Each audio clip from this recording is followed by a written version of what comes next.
নমস্কার। আরেকটা নির্ঝঞ্ঝাট, ঝামেলা কম, কম পরিশ্রমের একটা চাষ আমি পাঠওয়ান করেছিলাম কুমড়োর।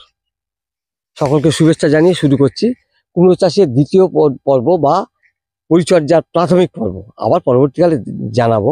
দেখুন, এগুলো কিন্তু সেই গুরু কুমড়ো, যেগুলো সে চারা বসিয়েছিলাম। কদিনের মধ্যে দেখুন একবার ড্রেঞ্চিং করে গাছগুলোকে চেহারা কেরাম করেছি। দেখুন একবার, শুধু গোড়াতে খাবার দেওয়া হচ্ছে, পাতা দেওয়া হচ্ছে। দেখুন একবার কদিনের গাছ, খুব বেশি হলে 10 থেকে 12 দিনের মধ্যে গাছকে এই জায়গায় আনতে পেরেছি। সেদিন দেখাও, সেদিন সামনে দেখাও। দেখুন গাছ ফাঁকা ফাঁকে এগুলো এখানে এখানে চলে আসবে, এই মাটিতেই মানে গাছগুলো ছুটে চলে আসবে এখানে। মানে স্প্রিংলারের সাহায্যে সব জল পাবে, এইরকম ব্যবস্থা হয়েছে। স্প্রিংলারগুলো এগুলো 35 টাকা করে দাম, 35। আমি করেছি কি, ড্রেঞ্চিং করেছি এর সঙ্গে 20 আর হিউমিক দিয়ে ড্রেঞ্চিং করা হয়েছে। পাতাতে স্প্রে করা হয়েছে 20 2 গ্রাম, সে সঙ্গে অ্যাম্বিশন 2 মিলি দিয়েছি, মোমিন 1 গ্রাম দিয়েছি, দিয়ে কিন্তু গাছের চেহারাকে এইভাবে এনেছি। তাহলে 20 2 থেকে 3 গ্রাম, পিজিআর 2 মিলি, মোমিন 1 গ্রাম দিয়ে 3 দিন ছাড়া ছাড়া স্প্রে হবে। এর সঙ্গে যদি ছত্রাক লাগে ফাঙ্গিসাইড, পোকা লাগলে ইনসেকটিসাইড। এই হচ্ছে ট্রিটমেন্ট।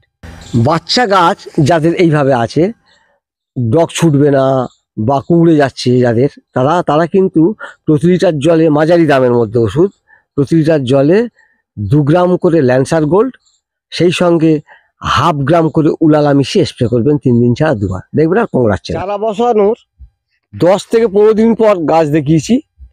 এখন কিন্তু গাছের বয়স 10 দিনের পর থেকে আরো 20 দিন, মানে এই 35 দিন টোটাল মানে চারা বসানো হয়েছে। মিশ্র চাষ হচ্ছে, মানে নাটক্লাসের ভিতরেই হচ্ছে চাষটা। গাছের চেহারাগুলো দেখুন, গাছ খুব ডিপ হয়ে আছে, মানে মনে হয় যেন অনেক খাবার দেওয়া হয়েছে, জৈব সারের উপরে চাপ দেওয়া হয়েছিল। ফুল আসতে শুরু হয়েছে, এই গাছগুলো এরকম হয়েছে। দেখুন, এইরকম হলে কি করবেন? গাছ তো সুস্থ, কোনো পাউডারি মিল্লিউ নেই, কোনো ছত্রাক নেই, সেই জন্যে এখন কোনো ওষুধ দেওয়ার দরকার নেই। যাদের গাছে পাউডারি মিল্লিউ, একটা যেন মনে হয় পাউডারের ছোপ পড়েছে পাতায়, ফুল আসতে অসুবিধা করবে, সেই পাউডারি মিল্লিউর জন্য ভালো ওষুধ হলো অ্যাক্রোব্যাট বা ক্রিক্যাট। প্রতি লিটার জলে 2 গ্রাম মিশিয়ে স্প্রে করবেন, একবার স্প্রে করলে পরিষ্কার হয়ে যাবে। আমার এটা আমাকে দেখতে হবে, এইটা ডগাটা।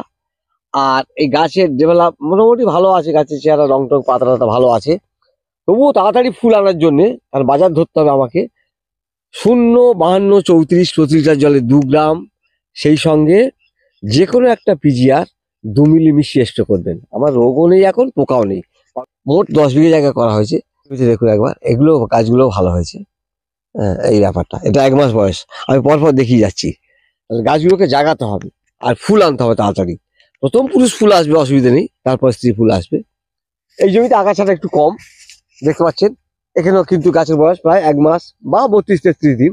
পরপর একটা জমিতে এসছি, আবার একটা জমিতে এসছি। দেখুন, বলছিলাম না 10 বিঘে করেছি, এই একটা জমি দেখুন, এরও বয়স কিন্তু ওই 35-36 দিন এরকম হয়েছে। এখন শুধু এই সমস্ত গাছ যারা করে ফেলেছেন এইরকম, শুধু 0-52-34 প্রতি লিটার জলে 2 গ্রাম, সেই সঙ্গে 0-0-50ও মারুন, 0-0, কারণ পোকা আসবেই, 0-0-50 1 গ্রাম, সেই সঙ্গে পিজিআর, যে কোনো পিজিআর 1 মিলি, এইভাবে মিশিয়ে স্প্রে করুন। আর একটু ফ্যাকাশে থাকলে 2 মিলি, একটু ফ্যাকাশে হয়ে থাকলে সেখানে পিজিআরটা 2 মিলি করবেন, নাহলে 1 মিলি। অর্থাৎ 1 মিলি পিজিআর, 1 গ্রাম 0-0-50, 2 গ্রাম 0-52-34, এটা স্প্রে করুন। দেখবেন তাড়াতাড়ি ফুলটু চলে আসবে এবং গাছও খুব খুব জোর ছুটবে না। নাইট্রোজেনটা পেলে খুব জোর ছোটে, সেটা করবেন না। দেখুন এইভাবে করেছি আমরা, অনেক দূর পর্যন্ত, সেদিকে অনেক দূর পর্যন্ত দেখতে পাচ্ছেন, লক্ষ্য করছেন। এবার ফুল আসার সময় হবে হয়তো অনেকের, কিন্তু তার আগেই কাজ করতে হবে। 5-6 পাতা থাকাকালীন খুব ভালো হয়।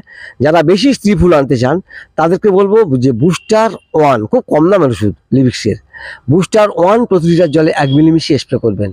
একবার করলেই যথেষ্ট, খুব বেশি হলে 7 দিন ছাড়া 2 বার, এর বেশি আর যাওয়া যায় না। এটা করলে কিন্তু স্ত্রী ফুলটা বেশি আসবে। 45 দিন পরের ছবি দেখাচ্ছি, অর্থাৎ ওই 45 থেকে 50 দিনের মতো বয়স চলছে। দেখুন একবার কীরকম কমে গেছে। দেখুন, যে গুরুযাত্রার কথা বলছিলাম, পরপর দেখে যান, এদিক থেকে প্রচুর ফুল এসছে। আমি কিছু কালকে পরাগমিলন করলাম, কিছু কালকে হাত দিয়ে পরাগমিলন করলাম, দেখলাম প্রচুর, এই দেখুন প্রচুর মৌমাছি উঠছে, প্রচুর মৌমাছি উঠছে। সেই জন্য আর পরাগমিলন করতে গেলাম না, যে দর প্রয়োজন নেই। মৌমাছি যদি এরকম উঠতে থাকে তাহলে আর হাত দিয়ে পরাগমিলন আপনাদের করতে হবে না।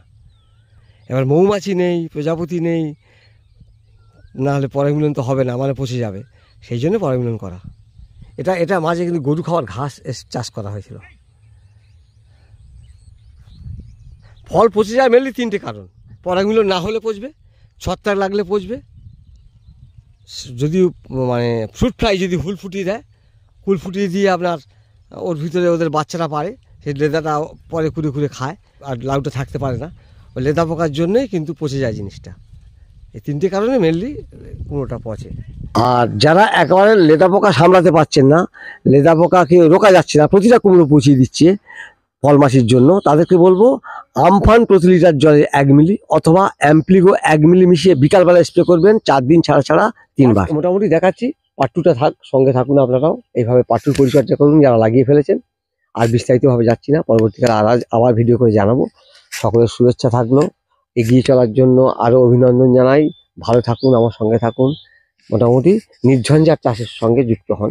ধন্যবাদ জানাই, নমস্কার।